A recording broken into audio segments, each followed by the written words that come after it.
हाय मुलांनो, आज आपण EVSचा 12th लेसन बघणार आहोत. अवर नीड फॉर फूड म्हणजे अन्नासाठी आपली गरज.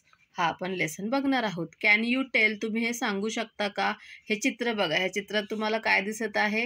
ही मुलगी आजारी आहे, ठीक आहे, आणि नंतर ही चांगली होते.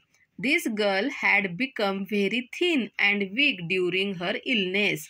आता ही मुलगी जेव्हा आजारी होती तेव्हा ती खूपच अशक्त झाली आहे.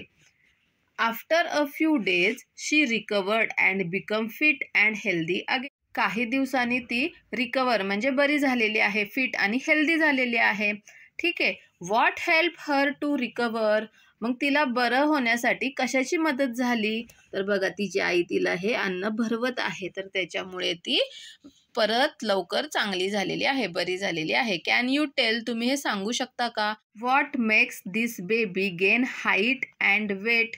आता ह्या चित्रामध्ये हे जे बाळ दिसत आहे तर त्याला इथे शेवटी बघा तो उंच झालेला आहे आणि त्याचं तब्येत सुद्धा सुधारलेली आहे, त्याचं वजन वाढलेलं आहे. तर हे कशामुळे होतं? तर बाळ जेव्हा छोटं असतं तेव्हा ते खूपच लहान असतं, त्याचं वजन सुद्धा कमी असतं. पण जेव्हा आई त्या बाळाला व्यवस्थितपणे भरवत असते, त्याची काळजी घेत असते, तेव्हा मग त्या बाळाची व्यवस्थित वाढ होत असते अशा प्रकारे.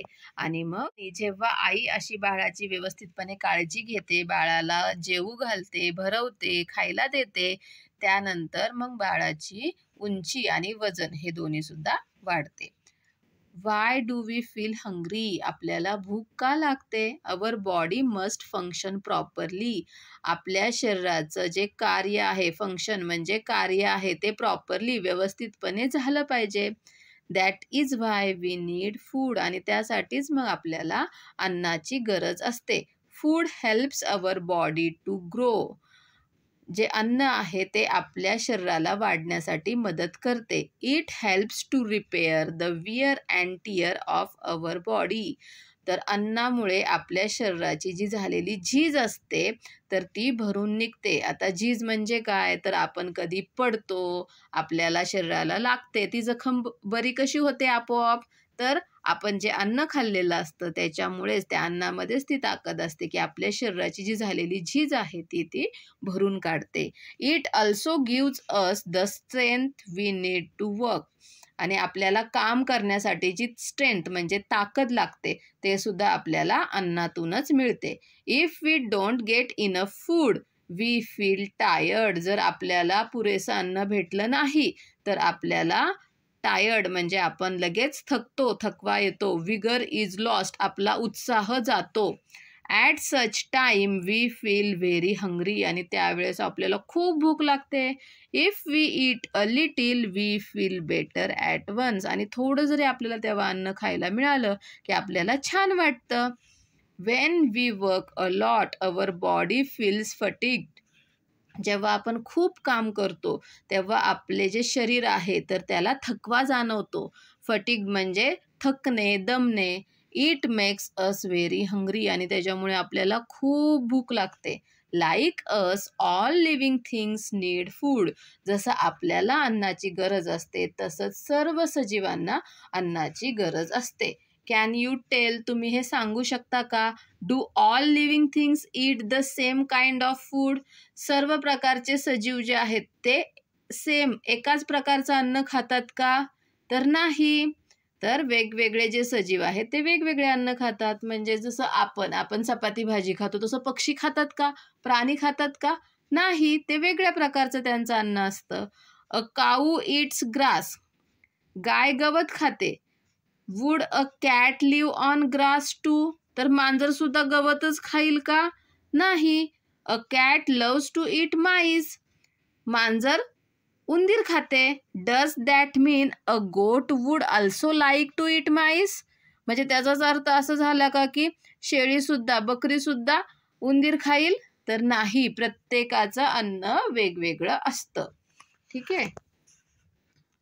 To each their own food, प्रत्येकाचं अन्न वेगवेगळं असतं, प्रत्येकाचं स्वतःचं एक वेगळं अन्न असतं. न्यू टर्म्स, आता इथे आपण काही नवीन टर्म्स बघणार आहोत. तर ऑइल केक, ऑइल केक म्हणजे पेंड, तर कशाला म्हणतात पेंड?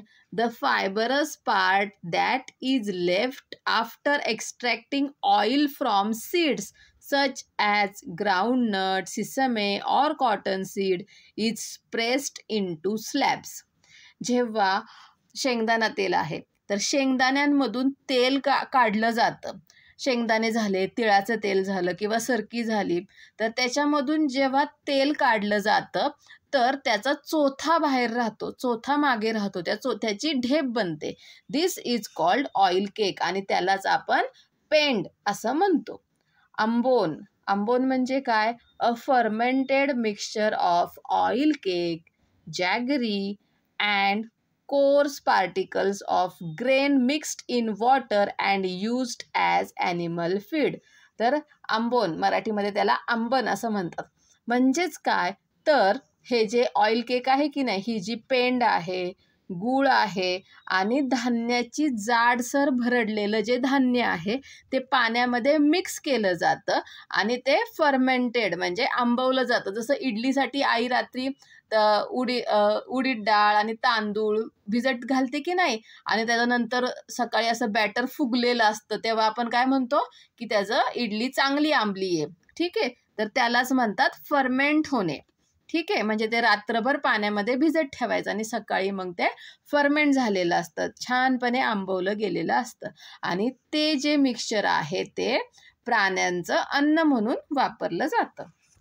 प्राण्यांना ते खायला दिलं जातं, त्याला म्हणतात आंबोन. All living things need food. सर्व सजीवांना अन्नाची गरज असते. But all living things do not eat the same kind of food. पण सर्व प्रकारचे जे सजीव आहेत ते एकाच प्रकारचं अन्न खात नाहीत. People who keep cattle feed them grass and हे. जे लोक गुरे पाळतात ते त्यांना गवत खायला देतात. And also oil cake and आंबोन. आणि गवतासोबतच पेंड आणि आंबन सुद्धा दिलं जातं. Besides grass and hay, horses are given Bengal gram, हरभरा soaked in water. तर घोड्यांना गवतासोबतच भिजवलेला हरभरा सुद्धा खायला दिला जातो. Goats and sheep eat the leaves of various kinds of shrubs besides eating grass. जे गोट आहेत म्हणजे बकरी आहे, शेळी आहे, मेंढी आहे, तर ते वेगवेगळे जे श्रब्स आहेत, छोटी जी झुडपे आहेत, काटेरी झुडपे आहेत, तर त्यांची पाने खातात. Cats love to drink milk. मांजरीला दूध प्यायला आवडते. But they like mice just as much. पण त्यांना अजून काय जास्त आवडते? तर उंदीर खायला जास्त आवडते. They also hunt and eat birds such as sparrows, doves and pigeons. त्याचप्रमाणे मांजरीला चिमणी, कबूतर किंवा पारवा मारून खायला सुद्धा आवडतं. Dogs may eat chapatis or bhakris but they prefer to eat meat. जे कुत्रे आहेत ते चपाती किंवा भाकरी हे खातच असतील पण त्यांना मांस खायला अजून जास्त आवडते. People who keep dogs or cats give them meat and fish also. जे लोक कुत्री मांजरी पाळतात ते त्यांना मांस आणि मासे सुद्धा खायला देतात. In forest animals like the deer, bisons and nilgai eat various kinds of green grass and leaves. तर जंगलामध्ये हरिण आहे, बायसन म्हणजे जंगली बैल आणि नीलगाई म्हणजे जंगलामधली जी गाई आहे, तर त्यांना वेगवेगळ्या प्रकारचं हिरवं गवत आणि पाने खायला आवडतात. If there are crops growing in fields near by, these animals finish off those crops too. जर त्यांच्या आजूबाजूला कुठेही पीक उगवून आलेलं असेल तर हे जे प्राणी आहेत तर ते पीक पूर्णपणे संपून टाकतात. Wild animals like the tiger and lion live in deep jungles. जंगली प्राणी जसं की वाघ, सिंह ते खूप घनदाट जंगलामध्ये राहतात. They hunt other animals and eat their flesh. ते दुसऱ्या प्राण्यांची शिकार करतात आणि त्यांचं मांस खातात. Usually these animals do not hunt in human settlements. तर हे जे प्राणी आहेत ते मानवी वस्तीमध्ये येऊन सहसा शिकार करत नाहीत. But sometimes when they are starved they are force to enter near by villages. पण जेव्हा ते स्टार्व म्हणजे ते उपाशी असतात, त्यांची उपासमार होते. जंगलामध्ये त्यांना जर काही शिकार मिळाली नाही तर ते मग शेजारच्या विलेजेसमध्ये, गावामध्ये येऊन शिकार करतात. Then they kill and carry away cattle. आणि मग ते गावामध्ये जी बांधलेली गुरे असतात तर त्यांना मारून खातात. Many times foxes dare to enter human settlements. Foxes म्हणजे कोल्हा. पुष्कळदा कोल्हे हे मानवी वस्तीमध्ये जाण्याचं धाडस करतात. But they are not as strong as tigers. पण ते काही वाघा इतके स्ट्रॉंग आहेत का, वाघा इतके मजबूत ताकदवान आहेत का, तर नाहीत. म्हणून दे कॅन नॉट किल कॅटल. म्हणून ते गुरांना मारून खाऊ शकत नाहीत. They are mostly content with stealing fall. Fall म्हणजे पक्षी, म्हणजेच ते गुरे मारू शकत नाहीत म्हणून ते कोंबडा किंवा कोंबडी मारून खाऊ शकतात.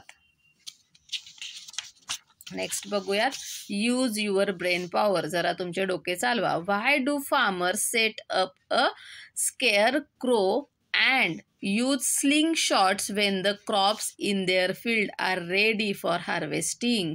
जेव्हा शेतामध्ये पीक येतं, पीक भरभरून वाहू लागतं, चांगल्या प्रकारचं पीक येतं, तेव्हा मग हे जे फार्मर्स आहेत शेतामध्ये ते स्केअर क्रो म्हणजे अशा प्रकारचं बुजगावणं किंवा अशा प्रकारचं स्लिंग शॉट, गोफणीने दगड का मारतात माहीत आहे का तुम्हाला? इथे आपण खाली बघूयात. We see many differences in what birds eat too. तर पक्षी जे खातात त्याच्यामध्ये सुद्धा खूप फरक असतो. Many birds eat grain. काही पक्षी जे आहेत, पुष्कळ पक्षी हे ग्रेन्स म्हणजे धान्य खातात. Farmers grow a variety of serials and pulses in their fields. शेतकरी शेतामध्ये वेगवेगळ्या प्रकारची धान्ये, पल्सेस म्हणजे कडधान्य लावतो. As the crop becomes ready for harvesting. आणि जसं की पीक काढायला येईल, the years becomes full of grains. त्या कणसाला, हे जे इयर्स म्हणजे ही जी कणसे आहेत त्याला खूप धान्य येतं. Birds in the surrounding come in flocks to feed on them. मग आजूबाजूला असणारे जे पक्षी आहेत ते पक्ष्यांचा थवाच्या थवा येतो हे कणसाचे दाणे खायला. They can destroy the crop. आणि ते पक्षी जे आहेत तर ते जे धान्य आहे तर त्याचा नाश करू शकतात, नष्ट करू शकतात. What is done to prevent such destruction. अशा प्रकारचा नाश टाळण्यासाठी मग काय करता येईल? मग फार्मर अशा प्रकारचे स्केअर क्रो वापरतात किंवा अशी गोफणीने दगड मारतात, जेणेकरून त्या ज्या कणसावरती बसलेले पक्षी आहेत ते उडून जातात. समजलं? It is easily possible for birds to find grains in areas where people live. लोक राहतात त्याच्या आजूबाजूच्या एरियामध्ये, आजूबाजूच्या ठिकाणी पक्ष्यांना लगेचच सहजासहजी धान्य उपलब्ध होतं. ते पक्षी लगेच ते धान्य शोधू शकतात. That is why some birds live in such areas. आणि त्याच्यामुळेच काही जे पक्षी आहेत ते मानवी वस्तीच्या शेजारी राहतात. Other birds feed on other kind of food. दुसऱ्या पक्ष्यांना वेगळ्या प्रकारचं अन्न लागतं. Hens eat worms. कोंबड्या आहेत त्या आळी खातात. Crows eat the flesh of dead animals. कावळे आहेत ते मेलेल्या पक्ष्यांचे मांस खातात, मेलेल्या प्राण्यांचे मांस खातात.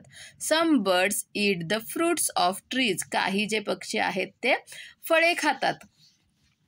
We see many small animals around us. आपल्या आजूबाजूला आपण खूप सारे छोटेसे प्राणी बघतो. What do they feed upon. मग हे जे छोटे छोटे प्राणी आहेत ते कशावरती, ते काय खातात? बेडबग्स सक पीपल्स ब्लड. बेडबग्स म्हणजे ढेकून. हे बेडबग्स काय खातात तर ते लोकांचं रक्त पितात, लोकांना चावतात. टिक्स म्हणजे गोचीड sucks the blood of cows and buffaloes. तर ही गोचीड आहे ती प्राण्यांच्या अंगावरती असते, जसं की गाई, म्हशी त्यांच्या अंगावर असते आणि ती त्यांचं रक्त पिते. House lizards and chameleons eat insects. ज्या घरामधल्या पाली असतात किंवा सरडे असतात ते अशा प्रकारे दुसरे कीटक खातात, इन्सेक्ट खातात. Caterpillars and some insects nibble at and eat the leaves of plants. Caterpillars किंवा अजून दुसरे जे कीटक असतात ते झाडांची पाने खातात. Butterflies feed upon the nectar they find in flowers. फुलपाखरे हे फुलांमधील रस पितात. Animals eat the food they find in nature. प्राणी त्यांना निसर्गामध्ये जे अन्न भेटतं तर ते खातात. However, they have to wander from place to place in search of food. Wonder म्हणजे फिरणे. अन्नाच्या शोधामध्ये त्यांना एका ठिकाणाहून दुसरीकडे फिरावे लागते. डू यू नो, तुम्हाला हे माहीत आहे का? There are many types of mosquitoes. Mosquito म्हणजे मच्छर. तर खूप प्रकारचे मच्छर डास आहेत. Most of them suck the sap from the plants. आणि त्यातले पुष्कळसे जे मच्छर आहेत ते फुलांमधील वनस्पतींमधला रस पितात. Only a few types of mosquitoes सक अवर ब्लड. आणि फक्त काही प्रकारचेच जे मच्छर आहेत ते आपलं म्हणजे माणसाचं रक्त पितात. The food of plants. तर वनस्पतींचं काय अन्न असतं ते आपण बघूयात. Plants too need food. वनस्पतींना सुद्धा अन्नाची गरज असते. But they can not move from place to place in search of food. पण ते अन्नाच्या शोधामध्ये एका ठिकाणाहून दुसरीकडे जाऊ शकत नाहीत. Then from where do you think they get their food. आणि मग तुम्हाला काय वाटतं ते कुठून आपलं अन्न मिळवत असतील? तुम्हाला माहीत आहे का? इथे चित्रामध्ये दाखवल्याप्रमाणे plants make their own food. Plants हे स्वतःचं अन्न स्वतः बनवतात. पण त्यासाठी त्यांना हवा पाहिजे, पाणी पाहिजे, सूर्यप्रकाश पाहिजे. मग आपण बघूयात ते कशा प्रकारे त्यांचं अन्न बनवतात. The roots of plants absorb water from the soil. तर हे वनस्पतींचे जे रूट्स आहेत, ही जी मुळे आहेत, ते या मातीमध्ये असलेलं पाणी शोषून घेतात. इथे दाखवले बघा, हे पाण्याचे थेंब असे त्यांच्या रूट्स मार्फत असे झाडामध्ये जातात. ठीक आहे. Some substances from the soil are dissolve in this water. ह्या पाण्यामध्ये ह्या मातीमधले काही जे घटक आहेत ते मिसळलेले असतात. This water reaches the leaves of the plants. आणि मग हे जे पाणी आहे ते या वनस्पतीच्या पानापर्यंत पोहोचते. There are many tiny pores or openings on the surface of leaves. या वनस्पतीच्या पानांवरती छोटे छोटे होल असतात, छोटे छोटे छिद्र असतात. They are so tiny that we cannot see them with our eyes. ते इतके छोटे असतात. टायनी म्हणजे छोटे. ते इतके छोटे असतात की ते आपल्याला आपल्या डोळ्यांनी दिसत नाहीत. Air enters the leaves through these pores. आणि मग या छिद्रांमार्फत जी हवा असते ती या पानांमध्ये आत जाते. Thus air and water come together in the leaf. आणि अशा प्रकारे हवा आणि पाणी या पानामध्ये येते. In the presence of sunlight, plants make their own food using the water and air in the leaves. आणि सूर्यप्रकाशाच्या मदतीने या वनस्पतीच्या पानामध्ये असलेली जी हवा आणि पाणी हे मिळून वनस्पती तिचं अन्न स्वतः बनवत असते. A plant's food is made in its leaves. वनस्पतीचं अन्न हे त्याच्या पानामध्ये तयार होत असतं. Sunlight is necessary for this purpose. आणि यासाठी अन्न बनवण्यासाठी वनस्पतीला सूर्यप्रकाशाची गरज असते. What we have learned. मग याच्यावरून आपण काय शिकलो? Living things need food. सर्व सजीवांना अन्नाची गरज असते. Food gives the body strength to work. अन्नामुळे आपल्या शरीराला काम करण्याची ताकद मिळते. It helps the body to grow and to repair its wear and tear. अन्नामुळे आपल्या शरीराची वाढ होते आणि शरीराची झालेली झीज भरून निघते. Animals search for ready food in nature and eat it. प्राणी जे निसर्गामध्ये उपलब्ध अन्न आहे त्याचा शोध घेतात आणि ते खातात. Food of different living things is different. वेगवेगळ्या सजीवांचे अन्न हे वेगवेगळे असते. Some animals eat the flesh of other animals. Some eat grass and leaves. काही प्राणी दुसऱ्या प्राण्यांचं मांस खातात. काही प्राणी गवत आणि झाडांची पाने खातात. सम suck the blood of other animals while other eat insect. काही प्राणी दुसऱ्या प्राण्यांचं रक्त पितात, रक्त शोषतात, तर काही जे प्राणी आहेत ते कीटक खातात. Some insects feed on the leaves of plants. काही कीटक आहेत ते झाडांची पाने खातात. With the help of sunlight plants prepare their own food. सूर्यप्रकाशाच्या मदतीने वनस्पती त्यांचे अन्न स्वतः बनवतात. ऑलवेज रिमेंबर, नेहमी लक्षात ठेवा, the entire living world depends on the food prepared by plants. वनस्पतींनी तयार केलेल्या अन्नावरती सर्व सजीव सृष्टी अवलंबून आहे. ओके, समजलं? Bye bye.